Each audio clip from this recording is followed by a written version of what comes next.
Welcome back to the newest episode of the Corporate Happiness Show.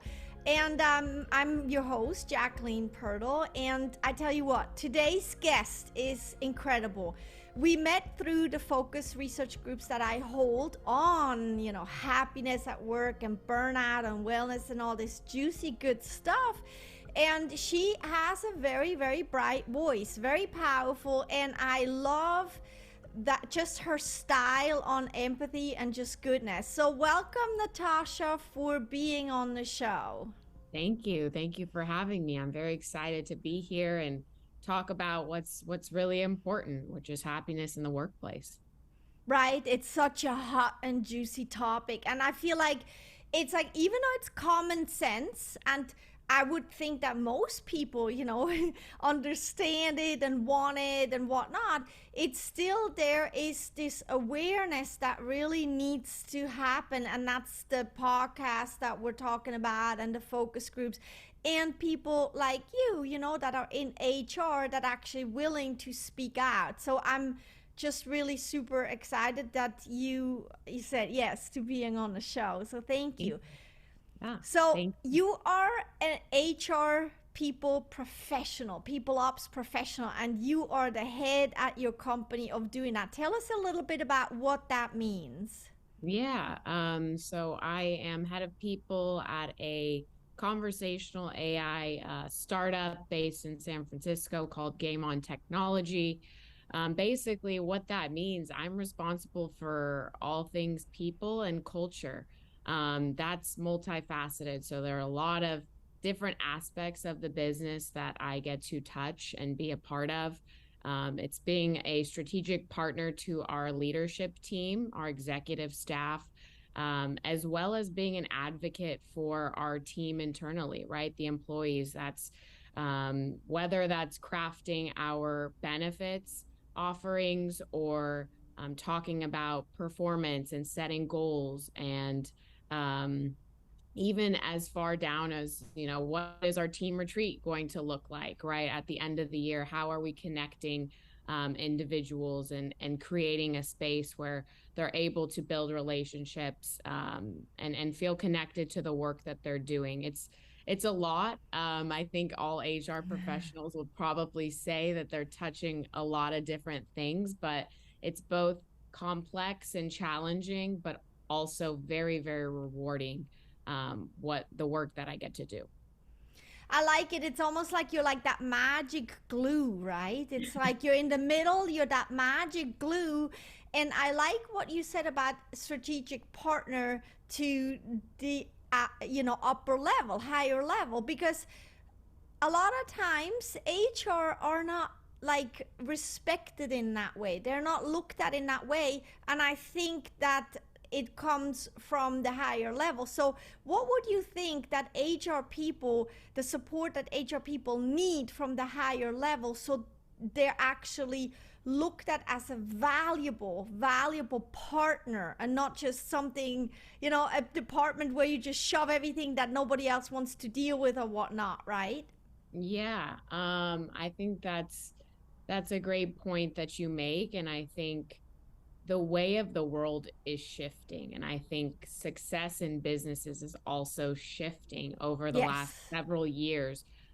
So you are seeing a lot more HR professionals or people ops professionals sitting at the table with the executives, right? And that is has just gone to show the importance of this function, right? Because people are at the center of an organization, right? Without the employees, without each and every one of the individuals on our team, we wouldn't be able to find success. We wouldn't be able to build our product, connect with our customers, any of those things. So, understanding that investing in your people and making sure that they have what they need to be successful is vital to the business success. I always say people strategy is business strategy. And I think that having a supportive leadership team um, is really critical at the end of the day, because what we do as HR professionals, it does contribute to the bottom line at the end of the day. So we are responsible not only for making sure that employees are productive and engaged. But we're also responsible for bringing in new talent, recruiting, and retaining the talent that we do have. There are so many aspects of what it is that we do. And it's important that if you don't have a seat at the table, you build a new table, and you know, open the eyes of leadership teams to understand that this is a very important function in the organization. And I think I've seen that over the last few years, that we are having a voice. That's why you're seeing chief people officers. That's a relatively new role that you're seeing. This is a C-level role that is an HR role, and I'm happy to see that organizations are making it a priority. I love that. And I love that shift that you're highlighting in everything, really, you know.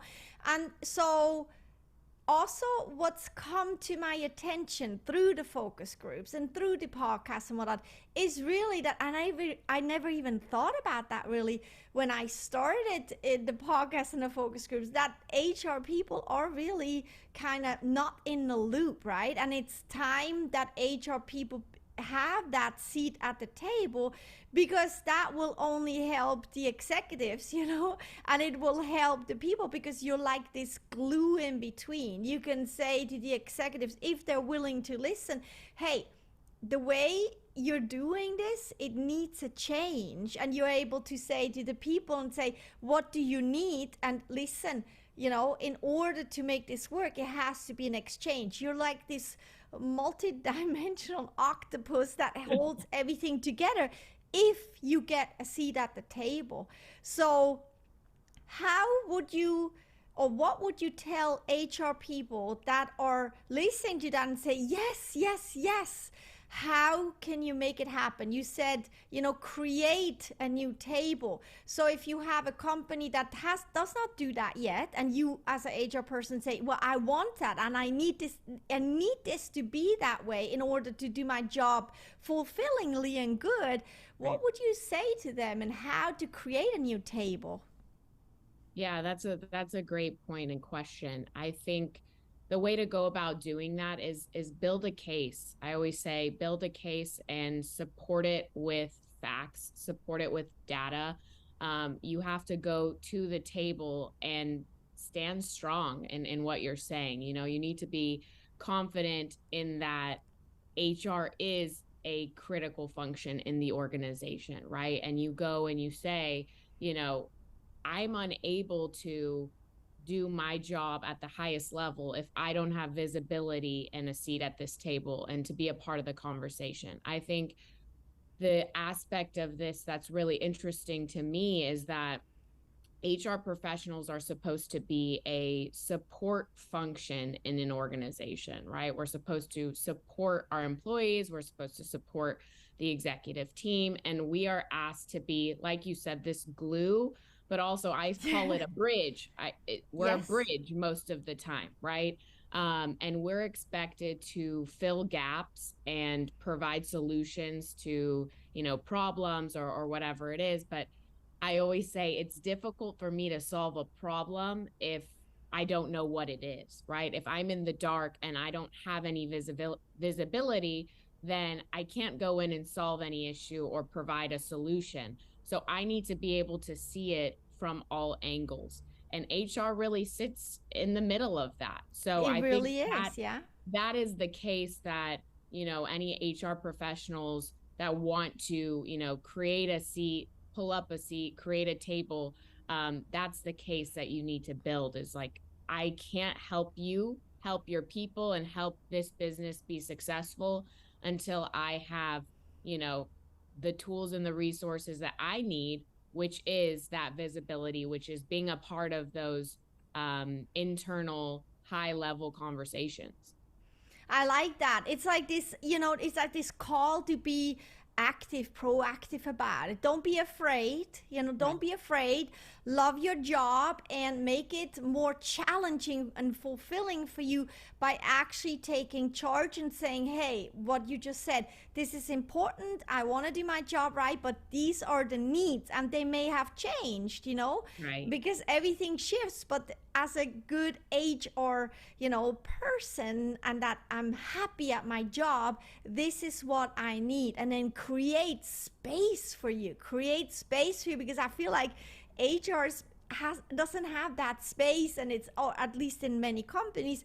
Yeah. And the highlight I love so much about our conversation right now is that HR needs space. So go make that space, because you can actually really show that the company is going to win that way.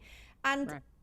what I want to say about the bridge is funny, is that I like the bridge, and your tool is being a glue. Like your tool is the glue, but you're the bridge. So I like that. I like that a lot, because it makes a lot of sense. Nothing functions if HR doesn't function. Right. There is no communication. There is nothing in there, right? Yeah.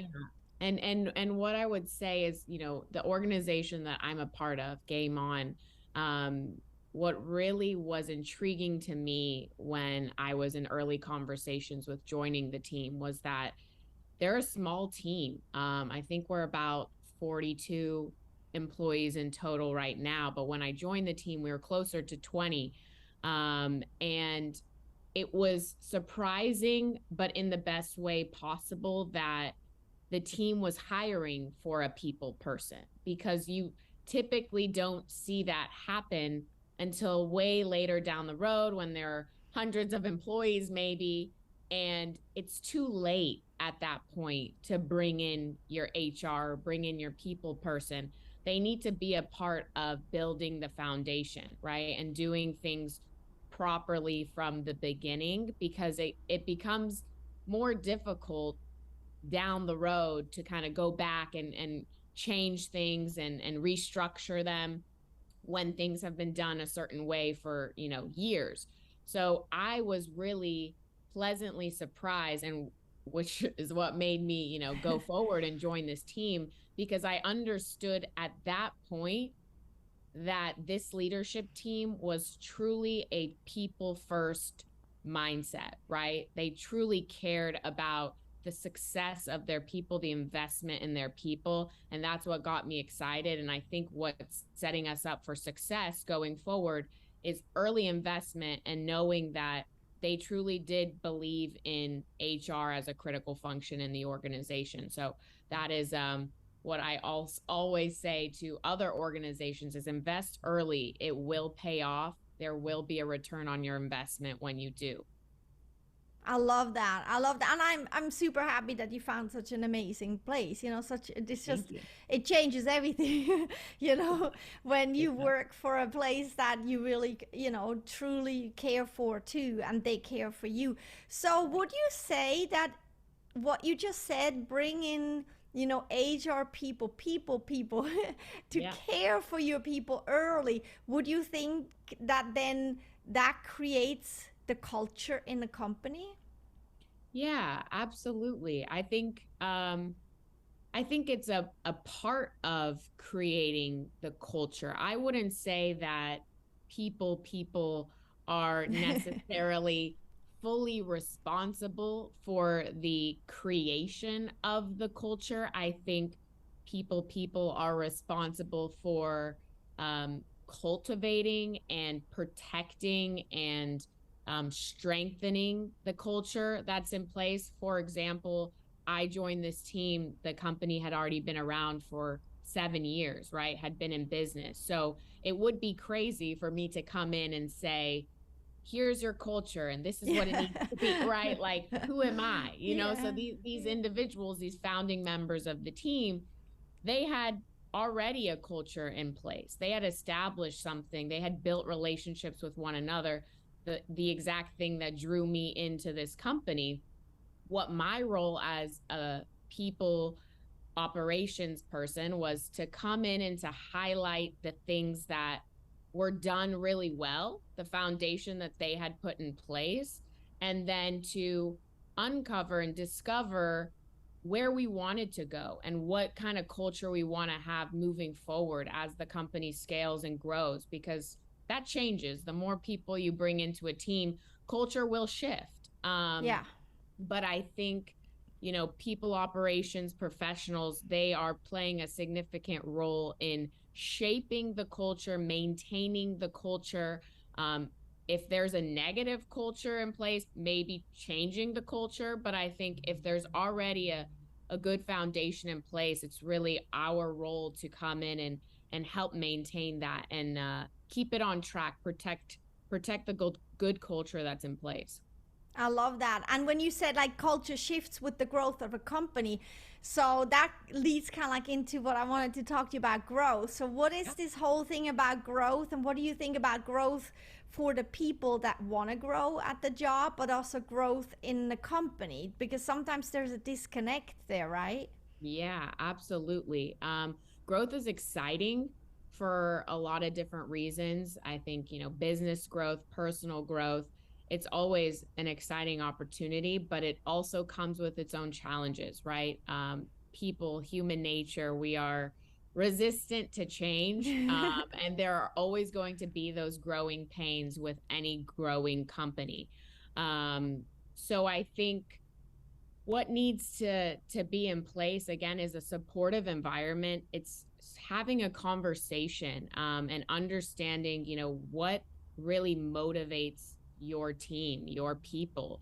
Where do they want to grow, and what aspects of their individual roles do they want to grow, both personally and professionally? I think that piece is also very important in understanding that in today's world, people don't just want to, grow in their career. They also want to grow in other aspects of their lives, on the personal side of the house. So it's important to just start with a conversation and understand, what your team wants to accomplish, where they want to go. And then understand too that there are going to be these obstacles or these roadblocks that come with high growth teams, right? We're in this high Yeah. growth mode. We're about to close, a round of funding, which means like hiring is cranking up, and that means a lot of new personalities are being added to the mix.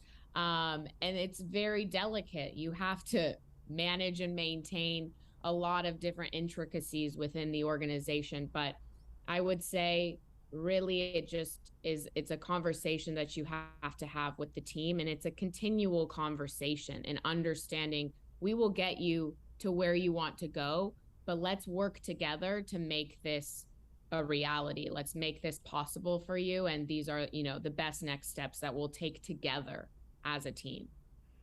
Yeah, I love that. It's such a positive outlook. I love that. And I like also like you kind of like highlight again like it's a constant movement. It's a constant communication. It's a constant change and adjusting. And simply put, when a company grows, the upper executive level, they can't keep up with that, and the people can't either, because they're there to do the magic work that makes the company go, meaning that HR is the department that's so important to keep this all flowing, right?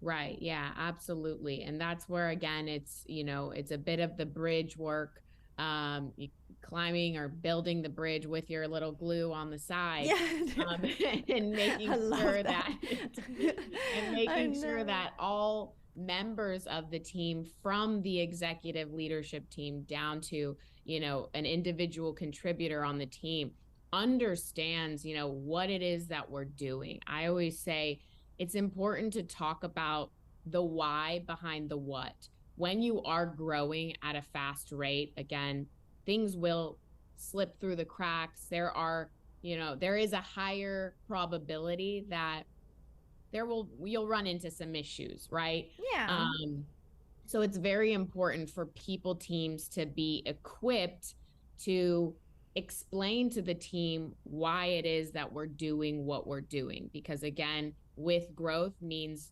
probably change or shifting or, pivoting. Especially in a startup environment, things are changing so quickly that people are like, what's going on? I don't understand, like what's happening. There's a lot going on. I'm not quite sure. And it's our responsibility to explain why it is that we're doing what we're doing and how we will all benefit, from this shift or from moving in this direction. And then if somebody, doesn't agree with that, allowing them the space to communicate their feelings or, their concerns or whatever it is, and then finding the right path forward. I like that. And that brings in the word transparency, right? Right. Yeah. Right. For companies Transparency, to be transparent and 100%. inform people. Yeah, absolutely. I think communication and transparency go hand in hand, and they're very, very important in an organization. People want to know why things are happening. People want to be a part of, the bigger picture, right? They want to see how what they're doing on a daily basis is rolling up into and impacting, the bigger picture or the bottom line or the business success. So it's important for us as a team, as, HR professionals, as leadership teams, to really be transparent and communicative with what's going on and why we're doing what we're doing, and how each one of their roles are leading and contributing to that, bottom line or the business success. I love it. Love it, love it, love it. So let's talk a little bit about, humanizing everything, because empathy is like in the bio that you sent me, that Yeah. word came up and I love that word. So what is it for you? Why is it so important for your job, and what makes it, what makes your job lovable? Yeah, I think it's very important to be an empathetic leader. And what do I mean by that? It's treating humans as humans, right? People are people. That's why I am a huge fan of this shift from calling it HR to people operations, right? Because human resources has this negative connotation Yeah, it associated does. with it, right? We have, some sort of rhetoric that's gone on for years that's kind of like, oh, if you get a meeting on your calendar from human resources, probably not No. good, right? Mm-hmm. Like Yeah, you don't want. everyone Yeah. thinks that they're getting fired or something bad is happening, versus, shifting to people operations where people are at the core or at the center, right? And treating people as people, and understanding that, we all have lives outside of work. We're humans. It's very difficult to say leave that at home. There's a show, I don't Yes. know what platform it's on, called Severance, where they kind of do this project of separating, work life and home life. And it's almost impossible to do that. So it's very, very important that leaders understand that, people have these intricacies, they have these other lives, and it will bleed into their work life. But that's also what makes us better individuals. It makes us better employees and contributors, having those different experiences and perspectives and conversations, being able to be vulnerable and connect with someone and build like a true connection and relationship. That only happens when you lead with empathy and you understand that this person also has bad days the same way I Yeah. might have a bad day, right? Like, we have to start approaching the workplace with empathy. It's very, very critical, because people are demanding that. They're no longer going to come to a workplace that they don't have that sense of understanding for what's going on in, their life as a whole, as a human. So yeah, empathy is huge. Yeah, I think so too. And I mean, it's like it's that shift, It's an Right. in the shift is really not crumbling. Anything is crumbling. It's an invitation to do better, to be more human, and also, like, I mean, to lead by example on a top level, to dare also show that you're vulnerable, show that you have feelings, show that you have a family too. And then make that equal, right? Equal, Right. and show who you are, because most likely your people will then feel safe to show who they are as well. And that brings us to core values. How do you think is it's important, right? The values of a company.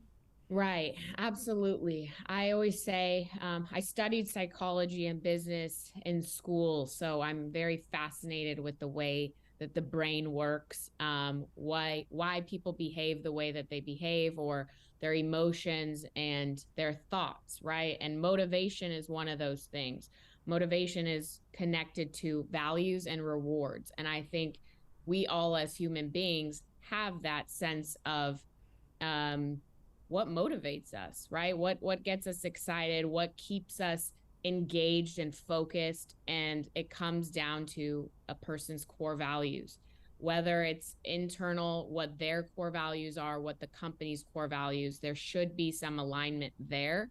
Um, and I think it's very important. I think a lot of organizations may put values out there that look good, that sound good. It's what, people want to hear and see, but it doesn't really hold any significant value internally with the team because maybe someone from the top just chose 5 words and said these are our company values. It's really important that the core values of the team are established by the team. I remember when I joined at GameOn, the team had been around for 7 years, but didn't have any core values yet. They didn't have anything on paper. And that was the first exercise that we did after I joined the team was like, hey, we have a team retreat. We're all here together. Let's sit down, let's brainstorm, and let's come up with some core values. Again, not me as this 2 week in new hire to tell you what your core values are. I don't know. I haven't been a part of this team or this culture, and I'm just starting to figure that out. So let's talk about what's important to all of us, right? What do we do well? And then what do we want to aspire to be? And that is how we set up an exercise and we created our core values together as a team, the things that really were important to us. And that's very important because when people feel like they can connect to the core values of the organization, that gives them a sense of belonging, pride, and it definitely recenters someone when they've gotten a little bit off track, right? That's why you have core values. It's like, let's remember who we are and what we're doing this for. Um, yeah, I'm big. I'm big on core values. Yeah, I like it too. I really do. And I mean, listen, it's becoming more and more important, you know? Yes, as an employee, you want to earn the money you're worth. You know, you want to have it a good exchange and some more, right? Right, You right, want to be excited about, the paycheck that you're getting because you also want to be excited about the work that you're giving. But it goes beyond that. It goes also then in the whole case of empathy and being able to say this is how I feel and I need a minute, and that be okay, right? So right. humanizing the whole thing, but also then there is this value. People are looking at a company like, does this even fit? Can I work here because of what my values are and what the company's values are? Whereas back in time, that was not such a big thing, but now it is. It's really important.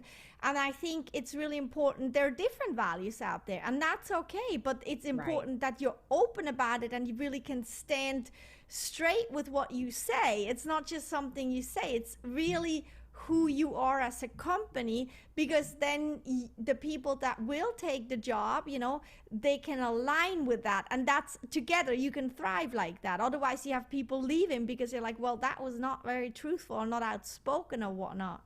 Absolutely. And that kind of reminds me of another topic that my team and I were actually talking about just the other day, which is this concept of hiring for a culture fit, right? There's word on the street right now that this is taboo to say that you're hiring for culture fit. And it's become unacceptable. But I think it all boils down to labeling culture fit incorrectly or defining it incorrectly. In that, culture fit doesn't necessarily mean you're looking for the exact same person who's going to answer questions the same way, think the exact same way, look the exact same way as you. Whereas it's more so about hiring for someone who has values alignment. That Yes. is critical. That should not be taboo. And we have, that process built into our interviews, that we have a culture interview and we hire for values alignment, because that will be the determining factor of whether a person will succeed or not in your organization from both sides. If they're not aligned with our core values, we won't probably have a great connection with this individual, but they will also come in and feel like, I don't know that I can get down with, what kind of Yes. energy or culture is going on here. So it is important to address that early on before somebody comes into an organization and, like you says, may feel like, this isn't really what I signed up for, or like I don't really understand or believe in the same things that this company is really pushing for. So it's very important. It helps both sides. Really, it Absolutely. helps both sides. So, who does these interviews, these culture interviews? I do them. So Excellent. they're Perfect yeah, person. Perfect person. yeah, the Yeah. people person, Mhm. they are a part of every one of our final round interviews. So usually our final round consists of, a few different panelists, that meet with the candidate, and one of those interviews is the culture interview with myself. And basically we just deep dive into our core values, at GameOn, and then we ask, the candidate some questions, and it's more so a conversation. What I love the most about this interview is, we don't go in ready with all of these, Yes. like, Yeah. traditional generic interview questions. It's more so, hey, these are our core values, when's a time XYZ, and let them just comfortably have a conversation with you, and you will understand then, based on their responses in a casual conversation, whether there's alignment with your values or not. um, and we've had a lot of success with this culture interview. We've also heard a lot of positive feedback from candidates, like, this is one of the best interviews I've ever had. Like, you don't really see this often in organizations, to where I feel like we're just having a conversation, but also I have a better sense of who your team is, what the culture is, and where I would fit into that equation. Because after a company's product, that's probably the second and most important aspect that every candidate is going to ask you about. What is the culture in your organization? Oh What are yeah. your values? Where am I fitting into this equation? Um, so I think that culture interview kind of checks a lot of those boxes, so that we can give an accurate picture of who we are to the candidate.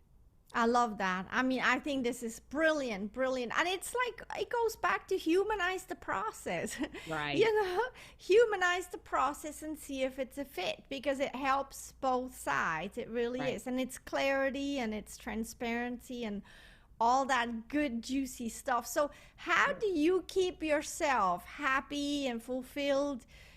So you can actually come into the company and do your work in that magic way that you're doing it. I mean, you're just incredible. You bring such good stuff to the table. So how do you keep yourself good and happy and fulfilled and clean? Well, thank you. Energetically, I'm speaking. Well, thank you for that, first of all. I think that work-life balance, is a very big part of that. Having the time and the space to unwind and disconnect, and spend time with my family, or go work out, or do whatever it is that brings me, energy, or fills my cup. It's very important, and that establishing that from the beginning, and making sure that that's also a part of your company culture, is important.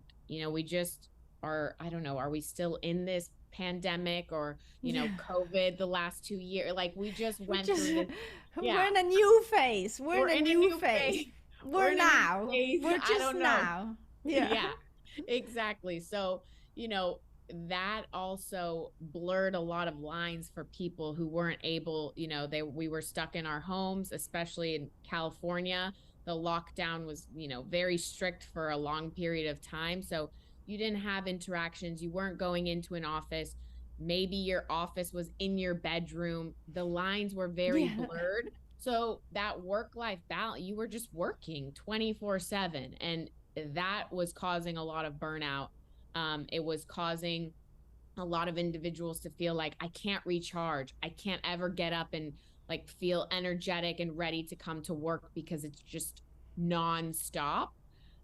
So I think setting those boundaries early, having some work life balance, but also in my case specifically, I love what I do. I really feel like I found, the thing that excites me. I'm excited to get up every day. Also being a part of an organization that is truly incredible. The people that I work with, they motivate me. They excite me to get up. There's never a day that I'm like, "Oh, I got to get up and do this."